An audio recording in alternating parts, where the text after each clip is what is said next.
프랑스의 신용 등급이 강등됐습니다. 피치가 기습적으로 프랑스 국가 신용 등급을 낮췄어요. 예, 지금 AA에서 말입니다. AA-로 내렸다는 뜻입니다. 이게 위에서 보면 세 번째 등급이 AA거든요. 그런데 네 번째 등급으로 낮췄다는 이야기예요. 와, 이렇게 되면 여러분 시장은요 굉장한 혼란을 겪습니다. 신용등급 강등이라는 것은요 국가의 신용이 떨어지는 거니까 해외에서 빌린 이자들은 다 올라갈 수밖에 없고요. 해외 투자자들은 프랑스에 투자를 안 하게 됩니다. 그러면 위기를 크게 만들 수 있다는 거예요.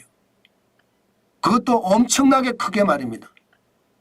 지금 프랑스가 왜 이렇게까지 신용등급이 강등이 됐느냐 이것을 보면요. 야, 대한민국도 위험하겠는데 그런 생각을 하게 될 겁니다. 피치만 강등시킨 게 아니거든요. 세계 3대 신용평가기관 무디스도 말입니다. 강등을 시켰습니다.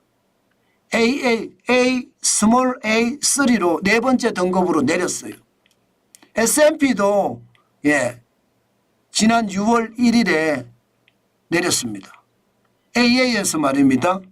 실제로 AA-로 네 번째 등급까지 내렸습니다. 이유는요 하나예요.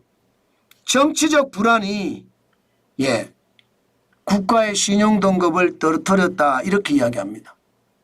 무디스가 이렇게 내려버리니까 시장에서는 불안한 감이 굉장합니다. 여러분도 알다시피 프랑스 말입니다.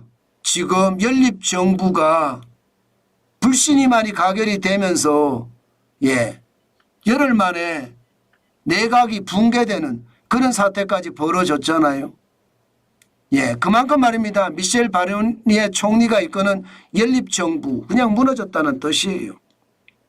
그러니까 지금 시장이 굉장히 불안하죠. 지금 프랑스도 말입니다. 정정이 굉장히 불안한 거예요. 정치 불안이 극대화된 거예요. 이게 여러분 프랑스 마크롱 대통령이 연금개혁안을 시작할 때부터 이게 불안했거든요. 벌써 그때부터 연금개혁을 한다 신용등급 내리고 그죠? 그러면서 연금을 개혁하니까 문제가 어떻게 생깁니까? 지지를 많이 못 받을 거 아니에요. 그러니까 프랑스 총선에서 여당이 참패를 해버렸어요. 그 바람에 이게 여당 혼자서 내각을 구성할 수 없는 그런 사태가 돼버렸습니다. 그래서 연정을 해야 되는데 연정이 계속 부서지는 거예요. 야당이 더 많으니까. 연정이 부서지니까 정치는 어떻게 돼요? 산으로 가죠. 우리도 지금 비슷한 상황이잖아요. 공용 야당이 모든 것을 지배하면서 시장의 불안감이 커졌고요. 그것이 윤석열 대통령의 계엄 사태로 발전했잖아요. 물론 계엄 사태가 충격적인 이야기죠. 그 계엄 사태가 결국 대통령 탄핵으로 이어졌고요. 그 탄핵이 지금 국회에서 가결이 됐습니다. 그러면 대한민국의 신용등급은 어떻게 될까요? 저는 현재까지는요. 대한민국의 국가 신용등급 안정적이다 이야기합니다. 신용등급 전망 안정적이다 이렇게 이야기해요. 현재까지 피치는 위에서 네 번째 단계인 AA-고요. 무디스는 위에서 세 번째 단계인 스몰 A2입니다. 마찬가지 S&P 여기도 마찬가지 위에서 세 번째인 AA입니다. 그런데 앞으로 이 지표를 계속 유지할 수 있을까? 시장은 하기에 따라 다르겠지만요. 쉽지 않아 보입니다. 프랑스가 국가 신용등급이 강등이 됐다고 이야기하는 걸 보면 대한민국도 강등이 될 가능성 굉장히 높죠. 게다가 재정 적자도 지금 굉장하잖아요. 프랑스도 마찬가지거든요. 정치 불안 때문에 돈 퍼주기 바빠요. 그러니까 재정 적자 규모가 점점 커집니다. 우리도 마찬가지입니다. 우리도 마찬가지로 지금 퍼주기밖에 없거든요. 답이. 경제가 이렇게 고꾸라졌으니까. 그럼 퍼주게 되면 어떻게 돼요? 지금 프랑스하고 우리 모델이 굉장히 비슷한 모델인데 그렇게 되면 여러분 대한민국 국가 신용등급도 최악의 사태로 올 겁니다. 더더욱 심각한 것은 이 피치예요. 피치는 AA-로 위에서 네 번째잖아요. 위에서 네 번째. 위에서 네 번째입니다. 예, AAA가 최상위 신용등급인데 거기서 AA-는 예, 첫 번째, 두 번째, 세 번째, 네 번째 가야지 AA-입니다. 그런데 여기서 한 단계 더 내리면 A 플러스가 되거든요. 그러면 위에서 다섯 번째 등급이 됩니다. 이게 시장에는 굉장히 충격을 줄 거예요. 다른 곳에서는요. 세 번째 등급에서 네 번째 등급으로 내려오니까 뭐 프랑스 수준이다 이렇게 이야기할 수 있지만 피치는 다섯 번째 등급까지 내려오니까 시장의 불안감 커질 수밖에 없죠. 물론 말입니다. 이 IMF 때는요. 대한민국의 국가 신용 등급이 보시는 것처럼 BB 플러스였어요. BB 플러스. 예, 그것도 1999년에 1998년 2월에 그렇게 됐고요. 예, 한때는 뭐냐면 대한민국이 1987년 12월 23일 이때는 BB-입니다. B-입니다. 투자 부적격 등급이었죠. 그런데 이게 점점 좋아져서 지금 AA-까지 올려놨거든요. 그런데 AA-에서 이제 만약에 떨어지는 사태가 발생을 하면 아마 시장은 굉장히 충격을 줄 겁니다. 저는요. 지금 여야 진짜 정신 바짝 차려야 돼요. 예. 야당의 이재명 대표는 뭐 대세론에 힘입어서 대통령이 될 거다 그런 생각을 하는지도 모릅니다.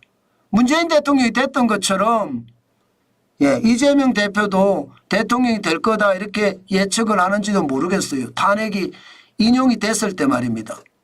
그런데 과거는요. 절대로 재반복하지 않습니다. 여러분도 알다시피 위기의 원인을 보자고요. IMF 때하고 글로벌 금융위기 때 코로나 팬데믹 때 위기의 원인이 다 다릅니다. 1970년대 위기는 오일 쇼크 때문이고요. IMF 외환위기 때는 대한민국의 외환이 부족해서 생긴 거고요.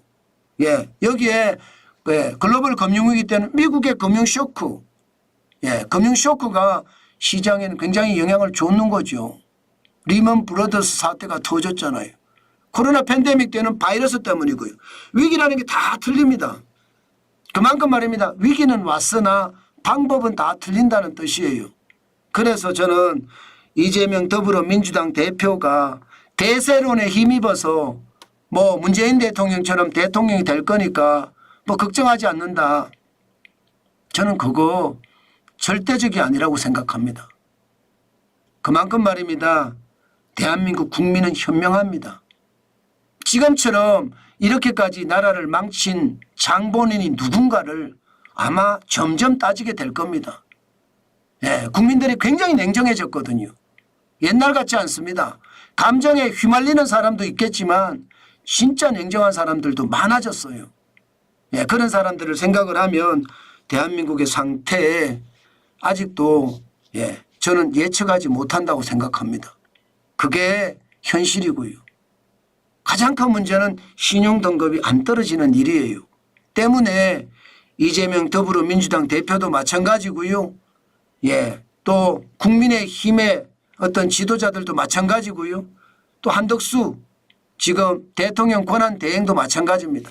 모두가 협력해서 대한민국 신용등급이 떨어지는 거 막는 거 이거 굉장히 중요한 요소라고 생각합니다. 아마 그렇게 할 거라고 저는 믿어볼게요. 안 될 것 같지만 그래도 믿어볼게요.